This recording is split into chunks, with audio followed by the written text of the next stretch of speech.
El cirujano plástico Tomás era un genio en lo que hacía. Cientos de ricachonas satisfechas que salían de su clínica más tersas que la superficie de un melón le dejaban una buena factura y sus lorzas en sus manos. Desfiguraciones por accidente, injertos de quemados, trasplantes de piel, liposucciones. Era un buen maestro en todo lo que hacía, pero estaba obsesionado con su singular Everest, la simetría. Su carrera no le había dejado espacio para tener hijos, pero lo compensaba con cochazos de competición, mansiones, chalets a pie de playa. Su mujer era la más bella de la ciudad según las revistas de moda. Claro que la belleza no escondía secretos para el buen doctor e hizo de su mujer la musa de muchos y la envidia de muchas. Tomás sentía como el reloj de la vida no se podía detener. Arrugas, flacidez, caída de las carnes y recolocamiento natural de las grasas. Cada vez que la miraba sentía la necesidad de completar su obra, de ganar en el pulso al paso del tiempo. Una buena mañana, después de que la cafeína del café se hubiera ido por el retrete para que su pulso como siempre fuera perfecto, volviendo a operar la nariz de su esposa, se percató que con cada respiración, con cada latido, las microimperfecciones de cada golpe de bisturí afeaban el acabado de su trabajo. Al terminar la nariz se dio cuenta que la operación de orejas realizada unos años atrás estaba desplazada de la proporción exacta con sus ojos tal y como la había dejado, así que decidió repuntarlas. Las venas y capilares de su cuello, por muy lento que bombearan, no dejaban de hacerlo, y con cada latido el cirujano se ponía aún más nervioso, tan nervioso que en un ataque de ira la apuñaló con el bisturí muy firmemente y varias veces en el corazón, hasta que éste dejó por fin de latir. ¡Qué maravilla! Todo salía perfecto, cada corte, cada puntada, cada injerto fría como el mármol y ya sin ningún tipo de sábana protectora de infecciones o tubos de mantenimiento vital. Era como la jodida arcilla de Donatello antes de finalizar sus obras de noble bronce. No tenía que limpiar después los cortes ni las heridas con yodo y la falta de sangrado hacía que el trabajo fuera impecable. Gracias al rigor mortis de los músculos, pudo moldearlos a placer y sujetarlos en su posición perfecta al hueso. Cuando el rigor mortis pasó podía doblar las articulaciones para dejar un acabado perfecto, de pies a coronilla. Su esposa de 40 años parecía tener 20. La completó con tejidos desechados de otras pacientes que guardaba congelados en la cámara de donantes. Ni se notaba las puñaladas en el corazón, no se veía ni un solo punto de sutura, pero ¿qué haría ahora con su obra? Otro genial momento de inspiración rápida, le llevó a conservarla con nitrógeno en su clínica. Tenía una cámara estanca que podía albergar un cuerpo entero. Tomás era consciente de que un solo fallo en aquella cámara supondría el fin de su obra maestra. Así que con las mismas decidió encontrar el método de conservación perfecto y estático que colocara a su obra a la altura de la Gioconda o el David. Desgraciadamente la ciencia aún no podía darle lo que buscaba. Ningún método la mantendría para siempre así de perfecta. Con la fortuna ganada de toda una vida extirpando impurezas empezó a recorrer el mundo hablando con científicos de buena y mala praxis. Químicos, físicos, otros médicos, incluso matemáticos. Nadie tenía respuesta. Cada vez más agotado y más loco debido a los años de intensa búsqueda de su obsesión, empezó a consultar antiguos manuscritos.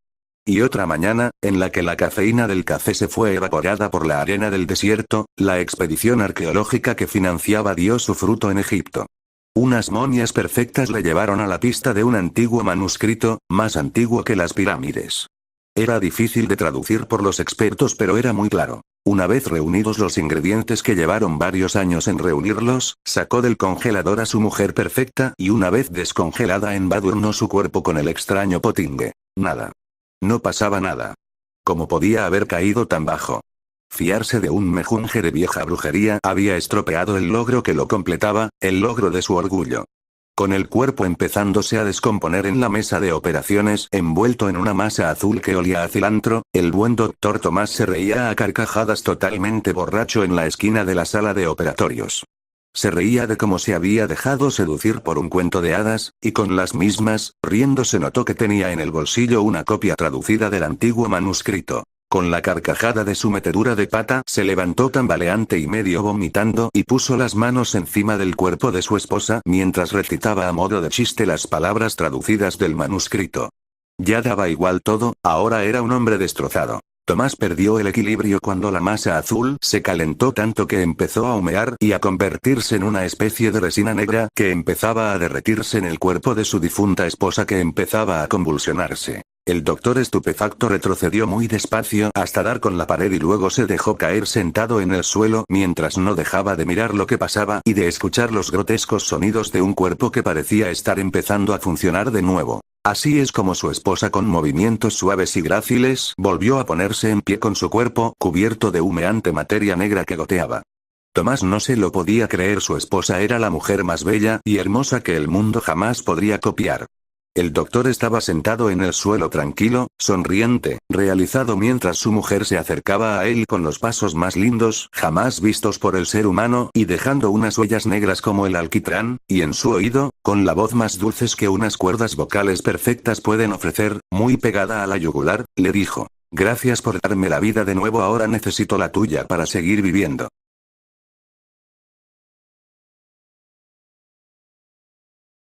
Un día él le hizo una foto donde ella aparecía luciendo una bellísima sonrisa, en contraste con la expresión generalmente seria que solía mostrar su rostro. En realidad, ella no recordaba haber trazado nunca una sonrisa tan dulce y no podía reconocerla como suya. Parecía como si aquella fuera la foto de otra mujer, desde luego idéntica a ella en sus rasgos físicos, pero completamente distinta en su expresión y, en cierto sentido, más hermosa. Para colmo de males, él parecía obsesionado con aquella foto y pasaba buena parte de su tiempo libre contemplándola en silencio, con el rostro extasiado de amor, mientras que cada vez mostraba más indiferencia hacia la mujer de carne y hueso con la que compartía su vida. Finalmente, ella acabó sintiendo celos de la mujer que aparecía sonriendo en la foto, una mujer que en teoría era ella misma, pero que, misteriosamente, tenía la sonrisa de otra persona. Y, de algún modo ajeno a la lógica y a las leyes de la naturaleza, aquella mujer fantasmal que compartía sus rasgos pero no su espíritu estaba consiguiendo robarle el corazón del hombre al que amaba. Por supuesto, ella no podía compartir aquellas inquietudes aparentemente absurdas con nadie, ni mucho menos con él, pero finalmente decidió actuar. Podía parecer una locura, pero nadie tenía por qué enterarse. Así, un día, mientras él estaba fuera, ella tiró la foto a la basura, concretamente al contenedor azul que había cerca de su casa. No es raro que se pierda accidentalmente una simple foto que ni siquiera está enmarcada y él nunca tendría motivos para sospechar de un acto deliberado por su parte. Así, una vez que la muchacha se hubo librado de su rival, decidió salir de compras para celebrarlo. Aquel día él volvió tarde y cuando llegó a casa unos agentes de policía estaban esperándolo para comunicarle una pésima noticia, que no habían podido darle antes porque él se había dejado el móvil en casa. Una vez que él, a duras penas, consiguió reponerse de la impresión, el inspector le comunicó los detalles relacionados con la violación y el asesinato de su esposa. Según la confesión del criminal, un vagabundo con problemas psiquiátricos, había encontrado casualmente una foto de la víctima mientras se hallaba buscando cartón en el contenedor azul del barrio. Según sus propias palabras, la chica de la foto le había parecido tan hermosa que no había podido resistir la tentación de buscarla. Y poco después la vio, cuando ella volvía a su casa tras hacer unas compras. Lo cierto es que entonces no le pareció tan hermosa como en la foto, pero la obsesión se había apoderado de él y ya no había marcha atrás. La siguió, esperó a que entrara en la casa y poco después entró él, tras forzar la puerta con una navaja. Una vez cometido el crimen, su estado de enajenación mental lo llevó a abandonar la casa con la ropa ensangrentada, lo cual motivó que no tardara en ser arrestado por unos agentes municipales. Tras referir los detalles del caso, el inspector le entregó al marido de la víctima la foto que habían encontrado en el bolsillo del asesino, para que al menos le quedara un recuerdo de la mujer que había perdido para siempre. Una vez que él tuvo la foto en su poder, le echó una ojeada y se quedó sorprendido, porque de pronto le pareció que aquella ya no era la misma sonrisa dulce que él también conocía, sino la sonrisa siniestra de quien ve realizada su venganza.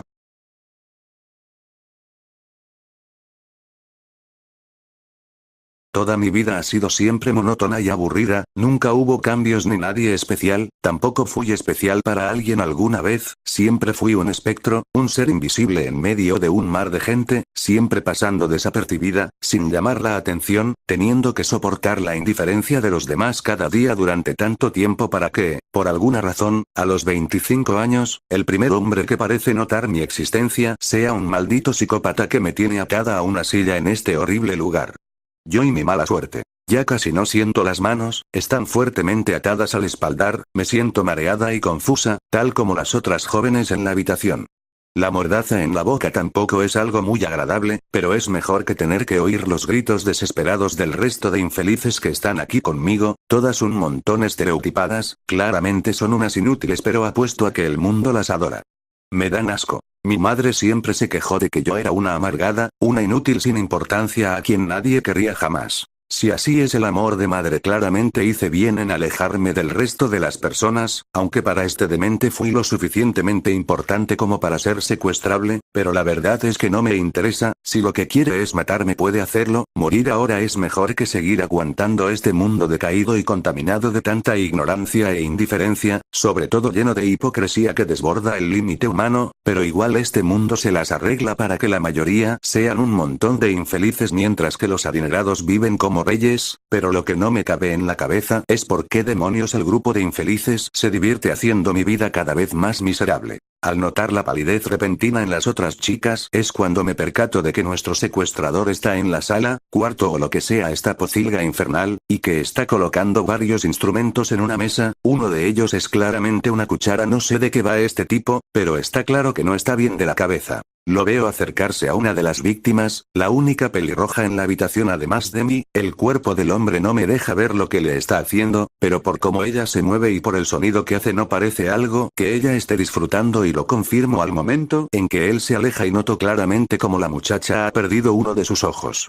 La sensación de asco y temor me resultan insoportables, cierro los ojos pero la imagen está grabada en mi mente como si le hubiese tomado una foto con el cerebro. Si pudiese pedir un deseo en estos momentos sería morir antes de que al tipo se le ocurra hacerme eso. Lentamente presencio como el secuestrador va una por una arrancándoles un ojo para luego colocarlos en frascos, todos y cada uno de ellos enumerados. El de la pelirroja era el 16 y ahora va por el 19, así que supongo que yo seré la víctima número 20 y luego seguirán las otras 3 que faltan.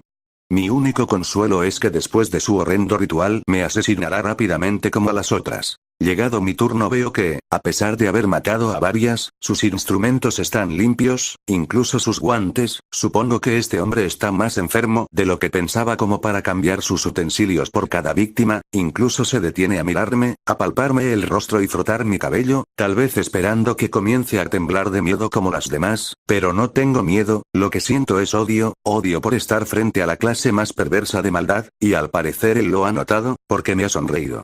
Después de toda la contemplación de mi imagen, asegura mi cabeza fuertemente y coloca la cuchara sobre uno de mis párpados, sin embargo, no se mueve, no hace presión, ni nada, simplemente permanece inmóvil. Hago un esfuerzo y consigo ver su rostro, aquella mirada de sadismo había desaparecido y en su lugar veía un rostro pensativo, como si meditase algo de suma importancia, luego me echa una mirada y aquel ser maquiavélico vuelve, aunque me suelta y se traslada detrás de mí, sé que está muy cerca porque siento su respiración en mi nuca, luego ocurre lo inesperado, me percato de que mis manos son libres, automáticamente después siento algo frío sobre mis piernas y noto un cuchillo sobre ellas, al tiempo que observo que, aún manteniendo detrás de mí, señala con el dedo a una de las otras chicas de la habitación. Casi instantáneamente cojo el cuchillo, me levanto y camino lentamente hacia la joven, noto que ha llorado tanto que no le quedan más lágrimas, veo cómo se siente tan indefensa, tan asustada. Mi corazón se acelera a medida que me acerco, pienso en todo lo que he tenido que pasar durante tantos años, toda la injusta crueldad con la que me han tratado, luego devuelvo la mirada a la desdichada en la silla y veo sus joyas, la pintura en sus uñas, el olor de su perfume, el intento de maquillaje y me doy cuenta que estoy frente al tipo de persona que tanto me ha hecho sufrir y, sin pensarlo 2 veces, la apuñalo en el pecho una y otra vez, dejando salir toda mi rabia e indignación, hasta sentir el brazo cansado. Es en aquel momento que me detengo y veo su cuerpo sin vida manchado de sangre, y me encanta, me fascina lo dulce que es la venganza, injusticia por injusticia, como si de una droga se tratase. Dirijo la mirada hacia las otras y planifico mentalmente qué le haré a cada una, pero mis pensamientos se interrumpen al sentir una mano sobre la mía, volteo rápidamente tratando de atacar pero veo que es él, el asesino de tantas jóvenes, quien lentamente retira el arma de mi mano al tiempo que me rodea con los brazos. Es en ese momento en que me percato quién es él realmente, no es un enfermo ni un psicópata, es el hombre más listo del mundo, el hombre que ha descubierto el mayor placer de todos, el hombre cuya mirada me va seduciendo hasta sentir que mis labios tocan los suyos, mi amante y mi maestro.